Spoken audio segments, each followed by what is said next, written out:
Segundo libro de Samuel, capítulo 2, versículos del 1 al 7, nos dice la Escritura que después de esto aconteció que David consultó a Jehová diciendo: ¿Subiré a alguna de las ciudades de Judá? Y Jehová le respondió: Sube. David volvió a decir: ¿A dónde subiré? Y él le dijo: a Hebrón. David subió allá y con él sus dos mujeres, Ahinoam jezreelita y Abigail, la que fue mujer de Nabal, el de Carmel. Llevó también David consigo a los hombres que con él habían estado, cada uno con su familia, los cuales moraron en las ciudades de Hebrón. Y vinieron los varones de Judá y ungieron allí a David por rey sobre la casa de Judá, y dieron aviso a David diciendo: los de Jabes de Galaad son los que sepultaron a Saúl. Entonces envió David mensajeros a los de Jabes de Galaad, diciéndoles: benditos seáis vosotros de Jehová, que habéis hecho misericordia con vuestro señor, con Saúl, dándole sepultura. Ahora pues Jehová haga con vosotros misericordia y verdad, y yo también os haré bien por esto que habéis hecho.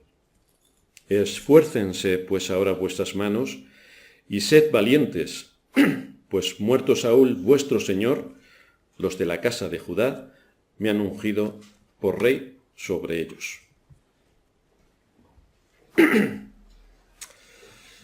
Estuvimos viendo que David ya había aprendido la lección que el Señor le mostró en Siclag, cuando acabó totalmente destruida aquella aldea, porque él se fue a vivir a territorio filisteo, se unió al ejército filisteo y quería luchar con el ejército filisteo en contra de Israel.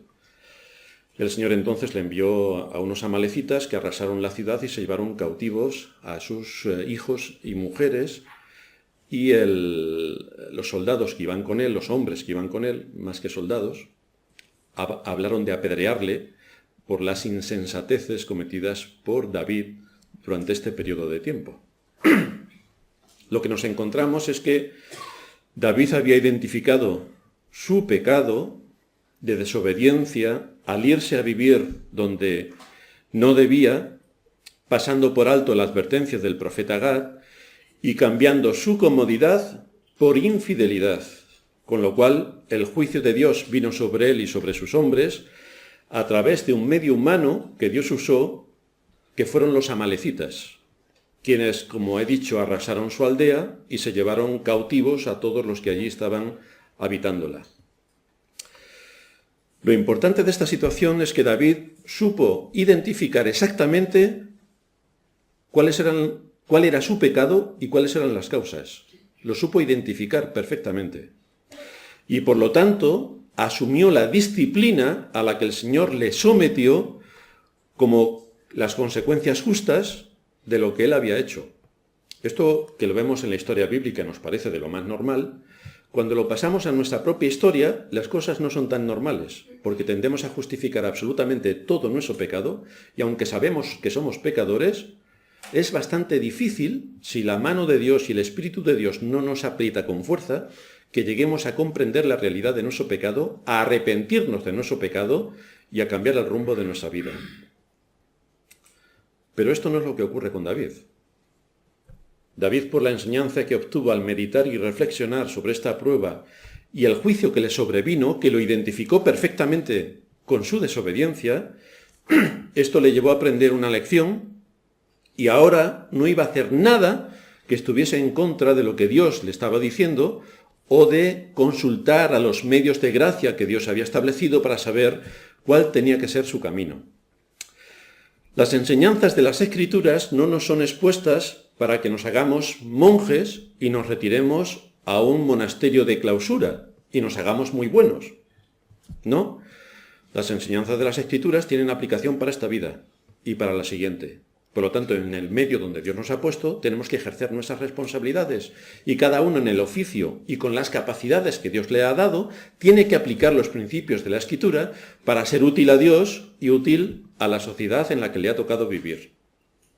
Para un hombre con la experiencia y carácter de David, encontrarse con la muerte de Saúl, esto le debió resultar de lo más oportuno para someter por la fuerza a los partidarios del rey muerto, tomar a sus hombres fieles, vencer a los filisteos y el reino era suyo. porque sin rey en Israel, y habiendo sido él ungido para ser el siguiente rey de Israel, parecía que todo lo tenía a la mano para cumplir con sus propósitos, incluso por la fuerza.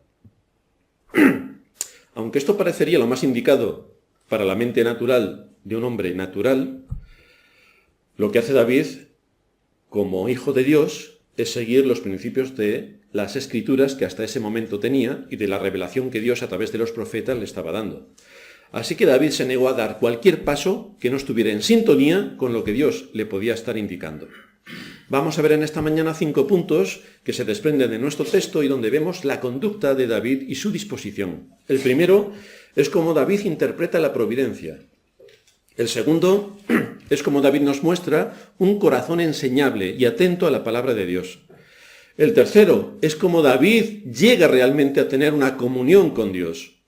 El cuarto, cómo David todavía sigue siendo afectado por los pecados de ignorancia. Y el quinto, cómo David realmente es el líder de su pueblo. Vamos a ver, por tanto, en primer lugar, cómo David interpreta correctamente la providencia. Esto es algo de sumo interés para todos nosotros, fundamentalmente porque nunca interpretamos la providencia. Interpretamos todo lo que le pasó a nuestros antepasados y lo vemos como evidente. Cuando nos ocurre a nosotros, la evidencia desaparece. Es importantísimo, por tanto, que no olvidemos el hecho de que David ha identificado su pecado. Es decir, no ha pensado que los últimos acontecimientos que ocurrieron en su vida fueron casualidades. Fueron invadidos por los amalecitas, arrasada su aldea y llevados cautivos todos sus habitantes. David no piensa que esto son cosas de la vida. No piensa eso. No ha asumido que simplemente pasaron por allí unos amalecitas por casualidad y quemaron su aldea, porque es lo que hacían en aquel tiempo estas tribus bárbaras, y esto lo hicieron porque les quedaba de paso, y como es lo que hacían ellos por su conducta habitual, se llevaron a sus mujeres e hijos cautivos, así como todo el ganado, porque es así como actuaba la gente de la época. David no entendió que esto era así. David ve detrás de todo esto la mano de Dios disciplinándole. Por esta lección tan severa, David aprende a tener mucho cuidado con alejarse de Dios. Aprende a tener mucho cuidado con alejarse de los medios de gracia, que eran hombres también, los sacerdotes y los profetas. No atribuye lo que ha ocurrido a la casualidad de cosas que ocurren en la vida, no lo atribuye a la casualidad. Por causa de lo que vemos en este momento de la vida de David, debemos prestar atención a las circunstancias que ocurren en nuestras propias vidas para que empecemos a analizar, porque nada de lo que ocurre en el mundo pasa por casualidad. Desde luego casi nadie quiere prestar atención a cómo Dios mueve los hilos de la historia por medio de la providencia y cómo trae juicios a las naciones y a las personas. Pero la Biblia nos habla de que esto es exactamente así, que Dios trae juicios, No olvidemos que todo cuanto ocurre en este mundo está regido por la soberana voluntad de Dios y sus propósitos se cumplen sí o sí. Nada ocurre por casualidad, nada es por azar. Tampoco son cosas de la vida, tampoco son cosas de la vida.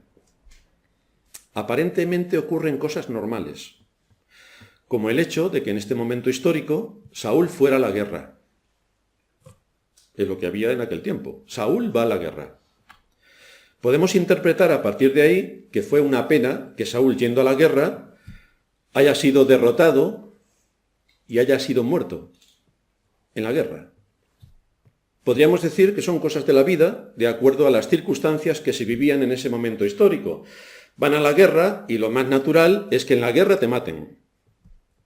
Pero fijaos cómo interpreta el texto paralelo del libro de Crónicas este suceso. Vámonos al primer libro de Crónicas, capítulo 10, versículos 13 y 14.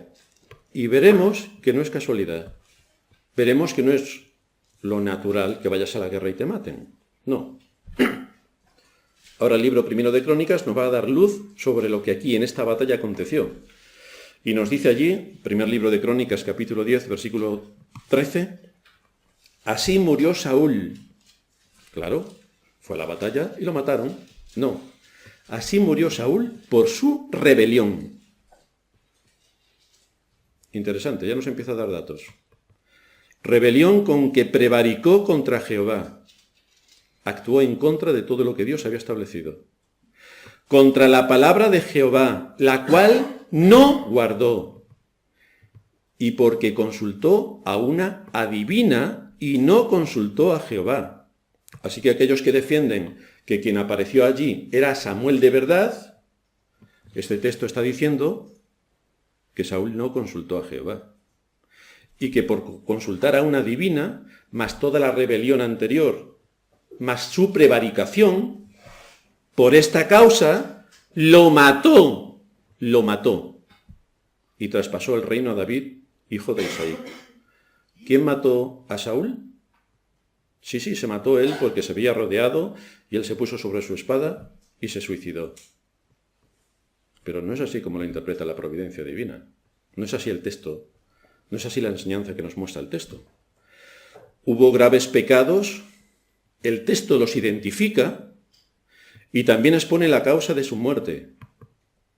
No fueron los filisteos quienes le rodearon y presa del pánico cayó sobre su espada, no. Fue el mismo Señor quien ejecutó sus juicios a través de los filisteos, poniéndole en ese aprieto y haciendo que se matase. Lo mató el Señor. Pero el Señor casi siempre utiliza medios humanos para cumplir sus fines. No le cayó un rayo y lo partió en dos. No. El Señor utiliza medios humanos, naturales. Utiliza circunstancias naturales y ejecuta sus juicios.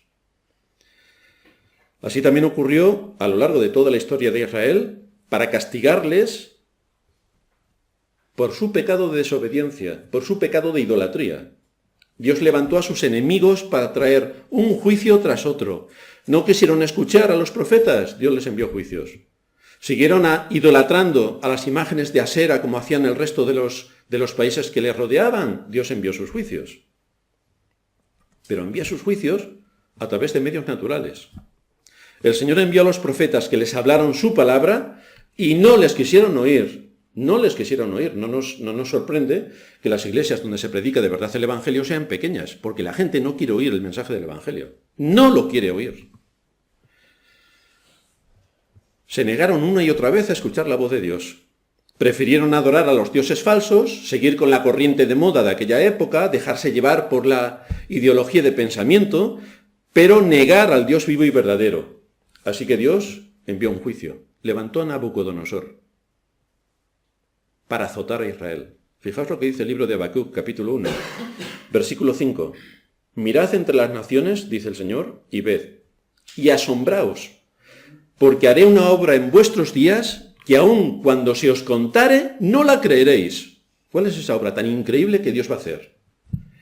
Porque he aquí, yo levanto a los caldeos, nación cruel y presurosa que camina por la anchura de la tierra para poseer las moradas ajenas. ¿Cómo castigó Dios a Israel? Por su pecado de desobediencia, por su pecado de idolatría, por su pecado de no querer escuchar a sus profetas. ¿Cómo los castigó? Los asoló a mano de los caldeos. Los asoló. Derribó todo lo que tenía que ver con el culto a Dios, tomó cautivos como la arena, Daniel es uno de los cautivos que se fueron también a territorio caldeo, y los sometió completamente. Además, una de las grandes potencias de la época fue esta que Dios levantó, los caldeos. Después vino el imperio medo-persa, como sabéis, después vino el imperio griego, después el imperio romano. Esa es la secuencia de la historia. Así que de la misma manera que Dios hizo con el pueblo de Israel en ocasiones para enviarles sus juicios a través de medios naturales, en esta ocasión esta batalla contra los filisteos no fue una simple batalla, fue el medio que el Señor usó en su providencia para traer un juicio. Un juicio. Esto nos enseña que si no meditamos en lo que nos ocurre, no podemos identificar nuestro pecado. David meditó e identificó su pecado. Y como identificó su pecado, se arrepintió. Y como se arrepintió, entonces es una evidencia clarísima de que era un hijo de Dios. Pero si tú solamente reconoces tu pecado, vas camino al infierno. Si solamente reconoces tu pecado, vas camino al infierno. El asunto no es reconocer el pecado, el asunto es arrepentirse. O lo que es igual, dar media vuelta, alejarse de ese pecado lo más rápidamente que se pueda. Como David ha identificado su pecado y se ha arrepentido de su pecado, en segundo lugar vemos cómo David muestra un corazón enseñable. Por lo tanto, David lo primero que hace es preguntarle al Señor: ahora quiero someterme a lo que tú digas. Antes el profeta Gad me dijo: no salgas de Judá. David salió de Judá, se fue con los filisteos, vivió con los filisteos, cambió su comodidad por infidelidad e hizo todo lo que estaba de forma contraria a la ley de Dios. Pero ahora David, que ya ha aprendido la lección por la mano de la severísima disciplina, ahora David, cuando tiene que moverse, pregunta: ¿subiré a alguna de las ciudades de Judá? Y aunque el Señor le había prometido el reino, aunque ya había sido ungido para ser rey de Israel por Samuel, aunque Saúl estaba muerto, David no se apresura para tomar el reino. No, se lo toma con bastante calma y empieza a ver los medios que Dios ha establecido para someterse a su voluntad y hacerlo todo con integridad. Esta es la importancia de la palabra de Dios. Debemos tener muy presente que ella es la que tiene la máxima autoridad. De ahí que otras de las señales distintivas de los creyentes es otorgar toda la autoridad a la palabra de Dios, porque lo que dice es exactamente lo que es la palabra de Dios. Quizá muchos no entiendan todo lo que quiere decir las Escrituras cuando la leen. Claro, es como si yo me pongo a leer un libro de derecho romano, pues no me voy a enterar de la mitad de las cosas. Pero entonces recuerda que el Señor ha dado a su pueblo maestros para que nos apacienten con ciencia y con inteligencia. Y además nos ha dado la Iglesia, que es el medio de gracia que Él ha establecido para que seamos formados en la fe, para que seamos edificados, para que nos alimentemos, para que nuestro conocimiento se amplíe, para que veamos cómo encajan las doctrinas y para que se nos expongan las Escrituras, para que se nos abran las Escrituras y podamos entender. Para eso Dios nos ha dado la Iglesia y para eso Dios nos ha dado pastores. De manera que David, usando los medios de gracia que tenían en aquel tiempo a su disposición, los profetas y los sacerdotes, David está en disposición de confiar en aquel que le había prometido el reino para dárselo, esperando que ocurrieran las causas naturales para recibirlo a su debido tiempo y manera, para que de una forma natural él pudiera tomar el reino que le había sido prometido. Así que después de implorar la dirección divina, el Señor le responde: sube. ¿A dónde iré? A Hebrón. El Señor le dice: sube, ven a Hebrón. Es decir, pasa de Siclag, en vez de decirle ven a Hebrón, le dijo ven a Judá. Pasa de Siclag a Judá. Y otra vez él le vuelve a repetir, pero dentro de Judá, ¿a qué zona en concreto? Y es entonces cuando el Señor le dice a Hebrón. Esta escena curiosamente nos queda aquí registrada para nuestro consuelo y aliento para saber de qué manera Dios siempre responde a las oraciones. Si la oración es un medio de gracia, es algo al que todos los creyentes estamos obligados a usar. Cuanto más oremos, más comunión tendremos con Dios, más veremos la voluntad de Dios y más sabremos cómo tenemos que actuar en medio de este mundo. Recordando siempre que la oración se sustenta en la palabra de Dios, no se sustenta en a ver qué se me ocurre. Y voy a pedir según mis deseos. No. Mis deseos es hacer la voluntad de Dios. Por lo tanto, tengo que ser entendido en cuál es la voluntad de Dios para que cuando ore de acuerdo a la voluntad de Dios, no de acuerdo al deseo de mi corazón. Ese es el proceso que Dios ha establecido. Así que cuando David oró pidiendo dirección sobre el camino a seguir, entonces, en tercer lugar, encontramos cómo David llega al lugar de comunión. Ahora bien, no debemos pasar por alto lo que encierra este lugar de Hebrón, al que Dios le ha definido para que vaya. En el Antiguo Testamento, Hebrón es un lugar de comunión. Hebrón es el lugar donde estoy en comunión con los míos y en comunión con Dios. Lo vemos por primera vez en Génesis, donde se menciona este lugar justo cuando Lot se va tras las tierras fértiles, porque estaban riñendo los pastores, recordaréis, de Abraham y de Lot, y entonces tuvieron que dividirse. Y Abraham permitió que Lot eligiese el lugar al que se quería ir. ¿Y qué eligió Lot? Las tierras fértiles. Adiós, Lot. Luego veremos las consecuencias que eso tuvo. Y Abraham se queda en las que aparentemente eran tierras desérticas. Y allí, en las tierras desérticas, Dios le da una promesa. Génesis 13, 14. Jehová le dijo a Abraham, después que Lot se apartó de él, alza ahora tus ojos y mira desde el lugar donde estás hacia el norte y al sur y al oriente y al occidente, porque toda esta tierra te daré a ti y a tu descendencia para siempre. Abraham, pues, removiendo su tienda, aquello era la tierra de Canaán, que algunos cientos de años más tarde tomarían en posesión, Abraham entonces, removiendo su tienda, vino y moró en el encinar de Mamre, que está en Hebrón. Y allí, en Hebrón, edificó altar a Jehová. Así que aquí vemos el primer culto de adoración a Dios, en Hebrón. Lugar de comunión, lugar donde las promesas han sido dadas al pueblo de Dios, lugar donde el Hijo de Dios eleva sus oraciones y sus sacrificios delante de él.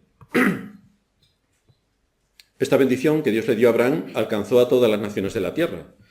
Fue anunciada en medio de situaciones que a la vista eran completamente negativas. Una zona desértica, aquí no hay vida, aquí no se puede levantar nada. Pues Dios, en medio de esa situación, prometió una gran victoria para su pueblo, le prometió la tierra prometida y le prometió a Abraham que en su simiente todas las naciones de la tierra serán bendecidas.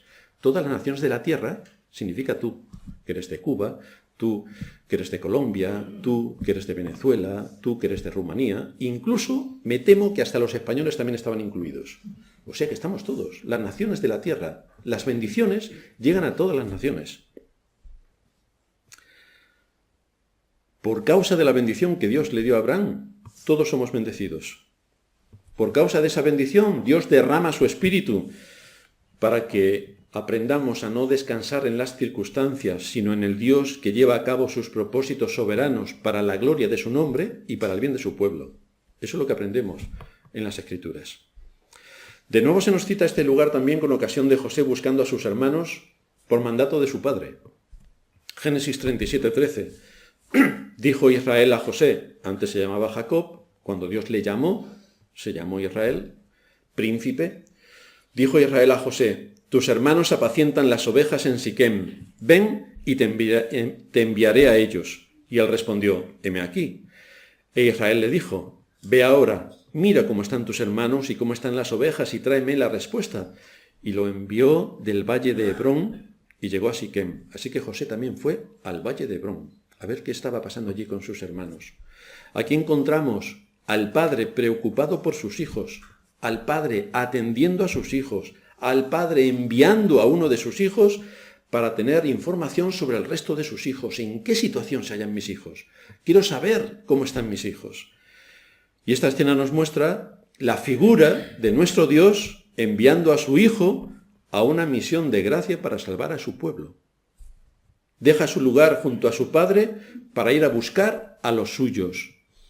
De ahí que veamos a Hebrón como lugar de comunión, lugar de encuentro, lugar de la familia reunida, lugar donde están todos aquellos que han sido llamados, Hebrón.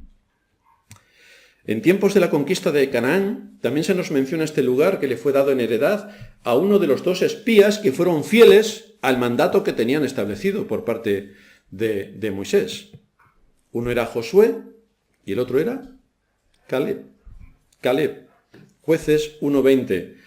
Y dieron Hebrón a Caleb, como Moisés había dicho, y él arrojó de allí a los 3 hijos de Anac. Este lugar le fue adjudicado porque este hombre sirvió al Señor con fidelidad, mientras que los 12 espías fueron y 10 de ellos dieron señales bastante equivocadas sobre allí hay gigantes, no podremos con los gigantes, vámonos a casa, uy, qué miedo. Los otros 2 dijeron, efectivamente hay gigantes, efectivamente aquella tierra es bastante hostil, pero el Señor ha prometido que va a ser nuestra. Entonces armaos, esforzaos, sed valientes y vamos a luchar, vamos a la guerra. Números 14, 24. Pero a mi siervo Caleb, por cuanto hubo en él otro espíritu y decidió ir en pos de mí, yo le meteré en la tierra donde entró y su descendencia la tendrá en posesión. Y todos estos acontecimientos nos muestran simbólicamente que el Señor también quiso confirmar a David restaurándolo a su comunión, llevándolo a Hebrón, el lugar que en el Antiguo Testamento significa comunión, lugar donde está la familia reunida, donde estamos juntos todos, donde estamos en comunión también con nuestro Dios. Pero observar la secuencia, porque David se ha arrepentido. Como se ha arrepentido, se ha tenido que humillar, porque para que uno se arrepienta, la humillación es previa. Si tú no eres una persona humilde, no te vas a arrepentir, porque tu orgullo te impide arrepentirte. Más todavía si le tienes que pedir perdón a algún hermano. Como sea algo gordo, de verdad, y que esté bien incrustado, si tú no tienes humildad, el orgullo te impide pedir perdón, y te impide restaurar la comunión, y te impide restaurar el agravio. Así que lo primero es humildad. Después, porque David se ha humillado, se ha arrepentido.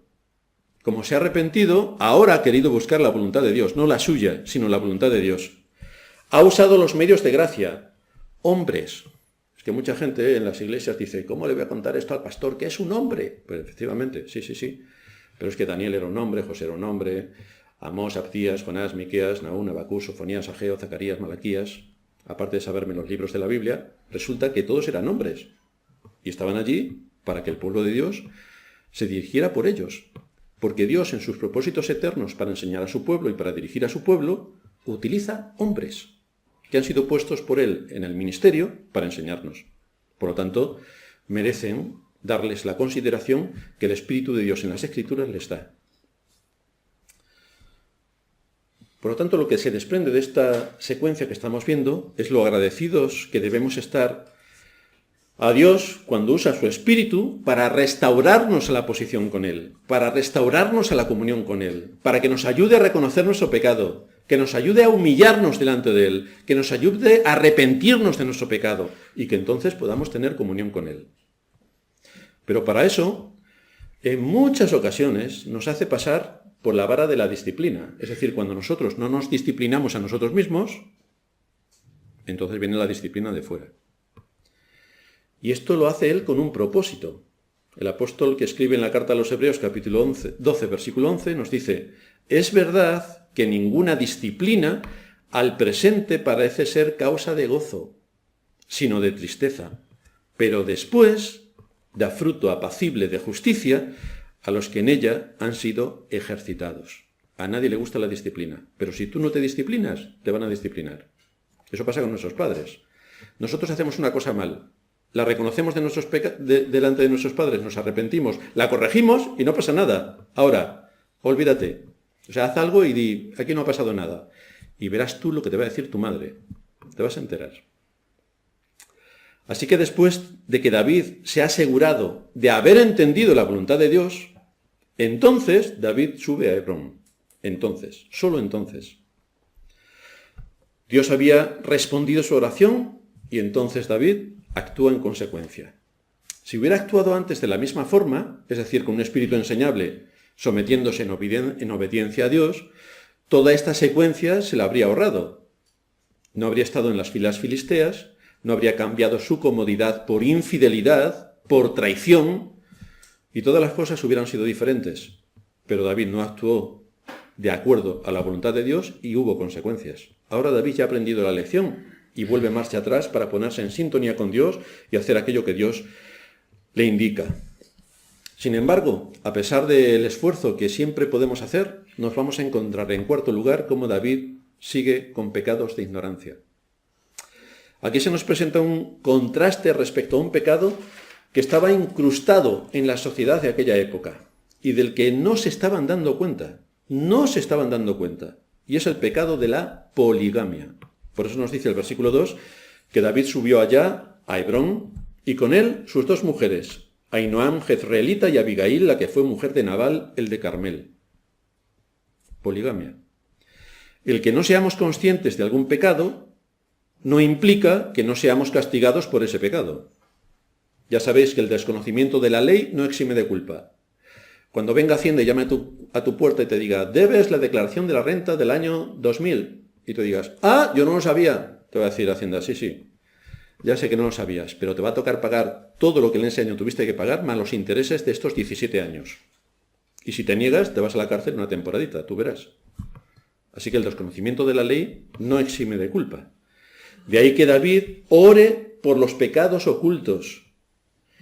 Y en el ritual, incluso en el ritual hebreo, hay sacrificios por los pecados de ignorancia, por los que no sabemos qué estamos haciendo.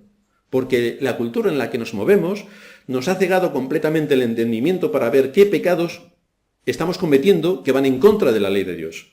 Y allí en Levítico 5:18 se nos dice: traerá pues el sacerdote para expiación, según tú lo estimes, un carnero sin defecto de los rebaños, y el sacerdote le hará expiación por el yerro que cometió por ignorancia, por el pecado que cometió por ignorancia, y será perdonado. De manera que había sacrificios explícitos por pecados de ignorancia, por aquellos que hacemos y no nos damos cuenta. Los pecados cometidos por ignorancia son numerosos. Y seguramente que nosotros estamos cometiendo algunos pecados por ignorancia a causa de la influencia social y no nos damos cuenta. Como es el caso en épocas pasadas de la poligamia, que nosotros ahora lo vemos con absoluta claridad. ¿Y por qué ellos no lo veían? No se dieron cuenta porque lo tenían asumido como algo normal, ya que la sociedad que les rodeaba lo practicaba. Y como todo el mundo lo hacía, ya sabéis, la ley del consenso. Si todo el mundo lo hace, yo también lo puedo hacer. Hay pecados de ignorancia también en nuestros días, aunque más que ignorancia es un pecado de prevaricación total. Por ejemplo, la sociedad en la que vivimos no tiene en cuenta el cuarto mandamiento. Realmente detesta todos los mandamientos. El cuarto todavía más aún. Y ahí tenemos a los creyentes, actuando de la misma forma y argumentando como si fueran impíos respecto a este mandamiento, que a lo mejor alguno no lo sabe, pero es el cuarto del Decálogo. Eso implica que está al mismo nivel, está a mayor nivel todavía que el no matarás. A nadie se le ocurre degollar a su vecino, pero el cuarto mandamiento está al mismo nivel. Si la moda del mundo fuera el respeto escrupuloso de este primer día de la semana por causas tales como vamos a proteger el medio ambiente y hoy es el día de plantar arbolitos, y nadie va a trabajar salvo para plantar arbolitos. El 90% de las iglesias cristianas guardarían el día de reposo para plantar arbolitos, porque es lo que hace todo el mundo.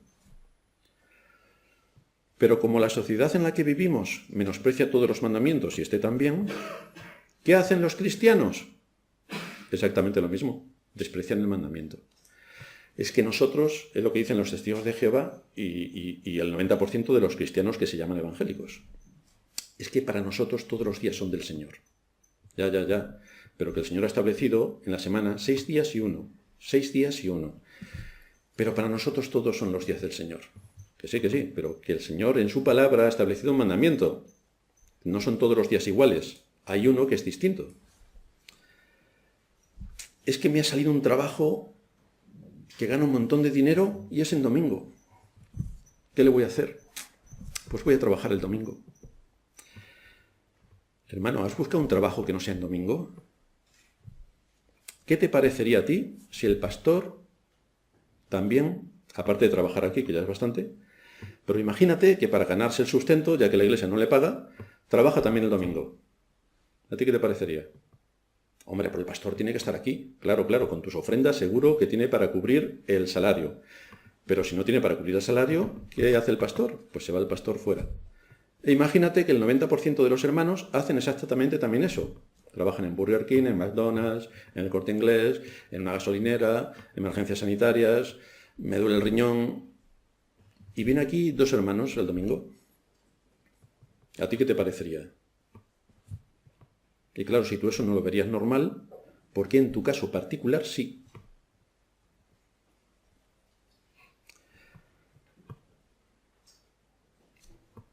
¿Cómo piensas que Dios puede derribar a la iglesia?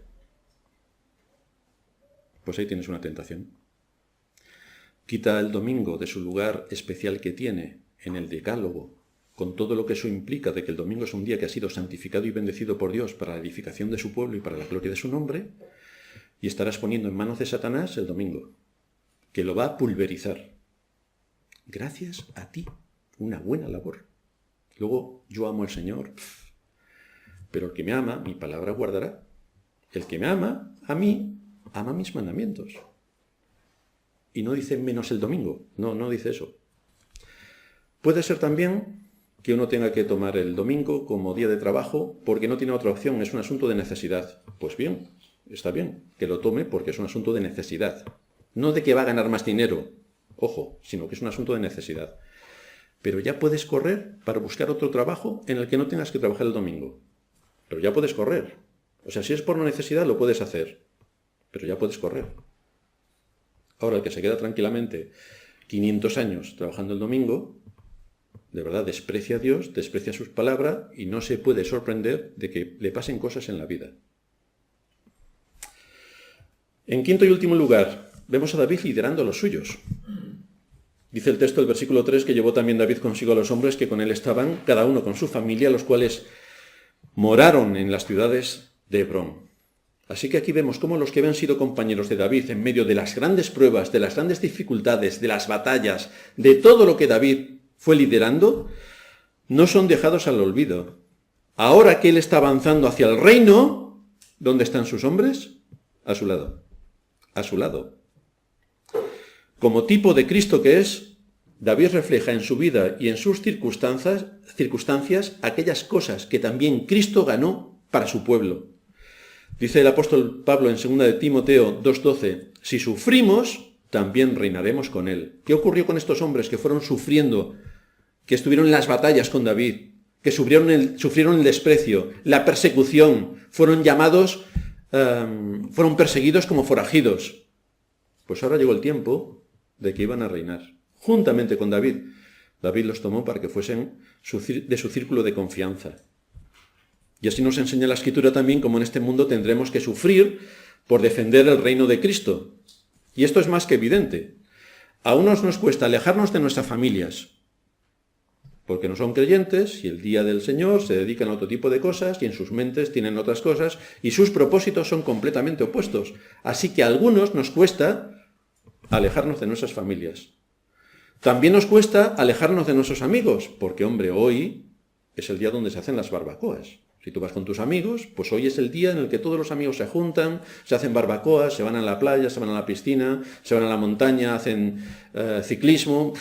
Hoy es el día para todo esto. Si tú eres un hijo de Dios, también perderás a tus amigos. A otros les puede ocasionar no aceptar ciertos tipos de trabajo donde podrían ganar mucho dinero, pero por obediencia a Dios no cogen esos trabajos, se someten a la voluntad de Dios y en obediencia a Dios y rechazan cierto tipo de trabajos por honrar a Dios en su día. Y a otros les puede llevar a otro tipo de situaciones. Pero no olvidemos nunca que este tipo de sufrimientos son la consecuencia natural de lo que somos. Son la consecuencia natural de lo que somos. Si fuéramos del mundo, qué contenta estaría nuestra familia con nosotros, que estamos juntamente con ellos casi todos los días. Pero ellos no quieren escuchar la voz de Dios. Y porque ellos no quieran escuchar la voz de Dios, nosotros vamos a dejar de hacer lo que es nuestro deber. Y con nuestros amigos, estarían encantados de que estuviésemos con ellos, pero dejaríamos de honrar a Dios y de obedecer a Dios y de someternos a su palabra. Cualquier tipo de trabajo no sería lícito si nosotros no fuéramos creyentes, pero como somos creyentes, no solamente no podemos hacer cualquier tipo de trabajo, sino que tenemos que guardar el día del Señor tal y como Él lo ha establecido en su palabra. El asunto es, ¿estamos dispuestos a pagar el precio de quedar alejados de nuestras familias, de nuestros amigos, de rechazar trabajos, de ganar menos dinero, escogiendo otros trabajos, a fin de no atentar contra Dios? Porque esas son las características de los cristianos. Ya hemos dicho en otras ocasiones que los creyentes en este mundo creen que viven en el cielo, cuando resulta que viven en la tierra. Es que como vivimos en la tierra, tendremos todo en contra. Por eso el que perseverare hasta el final será salvo.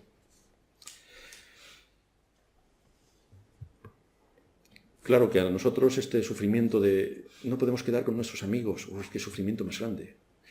Ay, mi familia, no puedo quedar con mi familia todas las veces que quiera. Ay, qué sufrimiento más grande. Os voy a contar un sufrimiento que viene en Hebreos 11:36. Solo por ser cristianos. Otros experimentaron vituperios y azotes. Queridos hermanos, si a nosotros nos dan solo un azote, no los 40 menos 1 que daban los judíos, sino solamente uno, estamos en la UBI el resto de nuestra vida. Otros experimentaron vituperios y azotes, y además de esto, prisiones y cárceles, solo por decir que eran cristianos, solo.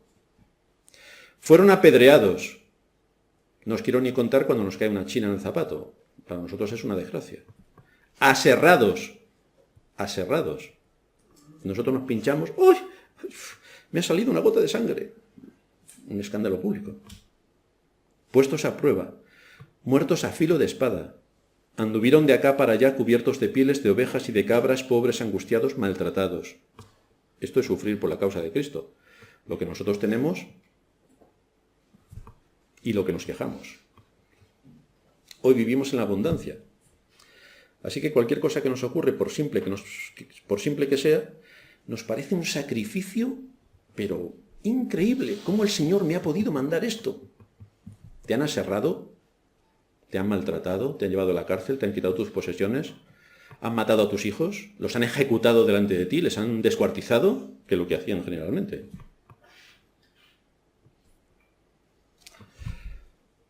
Si estudiásemos más las pruebas de nuestros antepasados en la fe, veríamos que nuestras pruebas son de niños. Y esto nos llevaría a darle gracias al Señor continuamente por cuidarnos tanto, por cuidarnos tanto.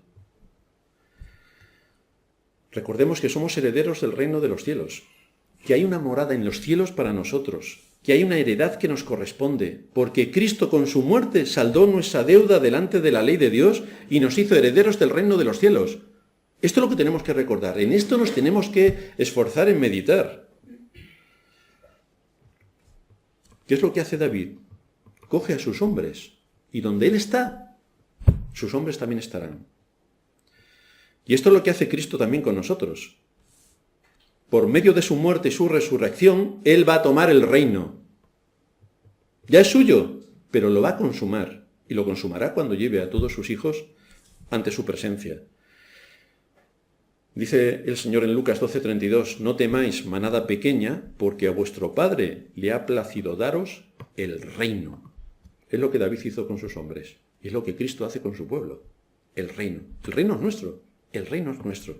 Así que hemos visto cómo David interpreta correctamente la providencia, cómo muestra un corazón enseñable, cómo llega al lugar de comunión, Hebrón, comunión, cómo no detecta los pecados de ignorancia, igual que nosotros, y cómo lidera a los suyos y los lleva hasta tomar posesión del reino.